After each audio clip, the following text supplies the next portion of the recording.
कद भी बल बनानी मैप ते सीधी कॉल लगनी नी नंबर या टैप ते जे करना है राबता ते आजा तू स्नैप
जैसी हो लेकिन अलग बनाने खाने की तो सोच नहीं सकती है। वो बात दूसरी हमारी उससे नहीं पड़ सकती।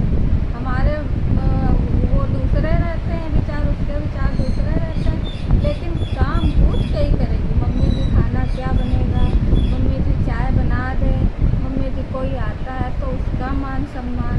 और सरमाइन की बहू को एक टाइम था कि सरमाइन मोहल्ले भर में निपटारा कराने जाती थी। अब आज सरमाइन की बहू के ये हाल है। जो दूसरे का ज़्यादा निपटारा कराता है वो अपने घर का निपटारा नहीं करा पाता। अरे चलो आओ फिर, तुम घर आओ, फिर बात बताएंगे तुमको पूरी। हाँ, इसी चक्कर में तो हम तो उन्हीं का घर में वो होके रह गए, तो हम तुम्हारे यहाँ आ ही नहीं पाए। हाँ।